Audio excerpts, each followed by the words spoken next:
कश्मीर को देखना जितना ही खूबसूरत एहसास है, उसकी समस्या समझना उतना ही मुश्किल। लेकिन उसे महसूस करना संभव है क्या?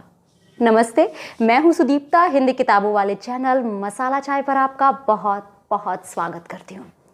हमें से बहुत सारे लोगों ने कश्मीर के बारे में पढ़ा होगा, उसकी समस्या को समझने की कोशिश की होगी, अपनी एक समझ बनाई होगी कि क्या है, क्यों है, कैसे है। लेकिन क्या कभी हम उस समस्या से दिल से जुड़ सके हैं? क्या कभी उसे हम महसूस कर सके हैं? ऐसी जगह पर एक अच्छे साहित्य की ज़रूरत बढ़ जाती है। मनीषा कुलश्रेष्ठ का लिखा उपन्यास शिगाफ, जो कश्मीर, कश्मीरियत, विस्थापन और बर्बर हिंसा के अनवरत चले आ रहे दौर की कथा कहता उपन्यास है। उपन्यास के केंद्र में है कश्मीरी लड़की अमिता। तो कहानी कश्मीर की है, लेकिन शुरू स्पेन से होती है, क्योंकि अमिता अब स्पेन में रहती है। वो कश्मीर से विस्थापित हो चुकी है, स्पेन में अपनी ज़िंदगी जी रही है और उसके द्वारा लिखा जा रहा ब्लॉग खूब पढ़ा जा रहा है। फिर धीरे से उसके जीवन में प्रेम की दस्तक होती है। Road to La Mancha blog में वो अपने इस रोमानी सफ़र को बयां करती है। जैसे जैसे वो ला मांचा की खूबसूरती, वहाँ के इतिहास और वहाँ के संघर्ष से रूबरू होती जाती है, वैसे वैसे वो अपने कश्मीर को और ज़्यादा याद करती है, उससे और ज़्यादा बेतरह जुड़ती जाती है।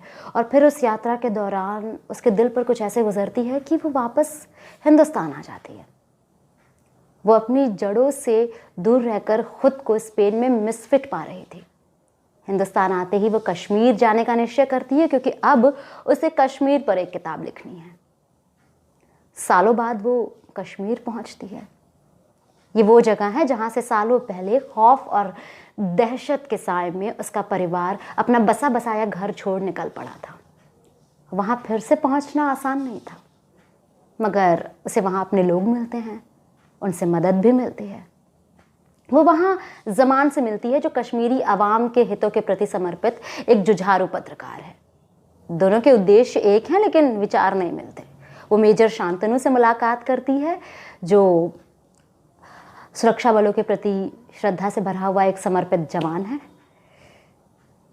शांतनु से वो आकर्षित है, जमान से वो प्रभावित है, लेकिन ये किसी लव ट्रायंगल की कथा नहीं होती तो कुछ और ही मज़ा होता।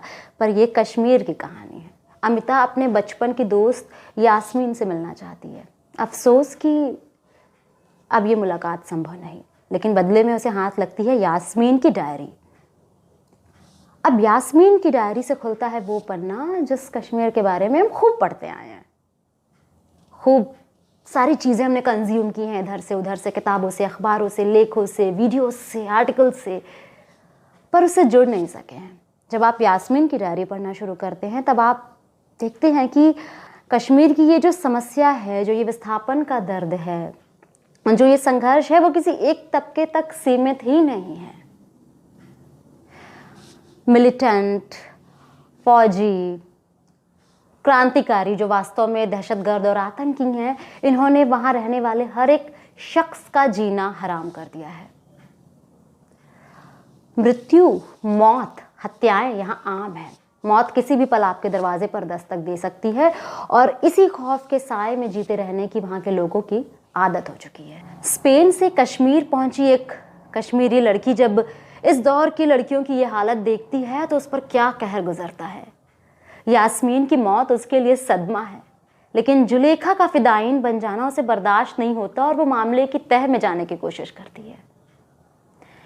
नौशाबा जैसी महिलाएं उसे हिम्मत तो दे जाती हैं, लेकिन वो उसके लिए काफ़ी नहीं है। जब वो स्त्रियों के इस अनवरत संघर्ष को देखती है, जिसका कोई अंत उसे नज़र नहीं आता, तो वो एक खौफनाक इरादा करती है। आतंक के सरगना वसीम से मिलने का इरादा। इसलिए नहीं कि वो वादी में फैले आतंक का हिसाब उससे मांग सके, बल्कि इसलिए भी कि उसे लगता है कि ये वही वसीम है जो कभी यास्मीन का प्रेमी था। जब आप किताब पढ़ते हैं तो नमिता के साथ साथ आप खुद भी कश्मीर और उसकी समस्या को समझने की कोशिश करते हैं। ये इस किताब का जादू है, जो आपको बार बार उसकी ओर खींच कर ले जाता है, आपको जोड़ने की कोशिश करता है। लेकिन प्लीज़ गूगल मत कीजिएगा, यहाँ ठहर कर पहले किताब पढ़ लीजिएगा। आप देखेंगे कि कैसे मिलिटेंटों, आतंकियों और फौजों से चारों ओर से पिसती वहाँ की जनता कैसे अलग अलग देश अपना हित साधने की कोशिश में उस आवाम का जीना असंभव करते जा रहे हैं। वास्तव में ये सिर्फ वहाँ के लोगों के दुख दर्दों, विस्थापन और उसकी समस्या और उसके समाधान पर केंद्रित नहीं, बल्कि पूर्वाग्रहों से मुक्ति की राह प्रशस्त करती है। विस्थापन और उसकी समस्या को लेकर एक हमारा जो विश्वास बन गया है, जो समझ बन गई है, उसे तोड़ने की कोशिश करती है, सच दिखलाने की कोशिश करती है। शिगाफ का अर्थ होता है दरार। ये किताब उसी शिगाफ को भरने की कोशिश है जो हमें कश्मीर से जोड़ने के बीच में आता है। एक बदलते कश्मीर की आस लिए नमिता क्या कश्मीर में ठहर जाती है? क्या वो जमान और शांतनु में से किसी एक को चुन लेती है? उखड़ी हुई जड़ें क्या फिर से इकट्ठा होने की हिम्मत अख्तियार कर पाती हैं? ये वहाँ से उखड़ चुके आवाम और अपनी जड़ें ढूंढते युवाओं का दुख दर्द ही नहीं, बल्कि उनसे जोड़ने की एक बहुत ही शानदार कोशिश है। किताब पढ़ने की अगर आपको इच्छा है तो आप मेरे लिंक से ऑर्डर कर सकते हैं, उससे आपको डिस्काउंट भी मिलेगा।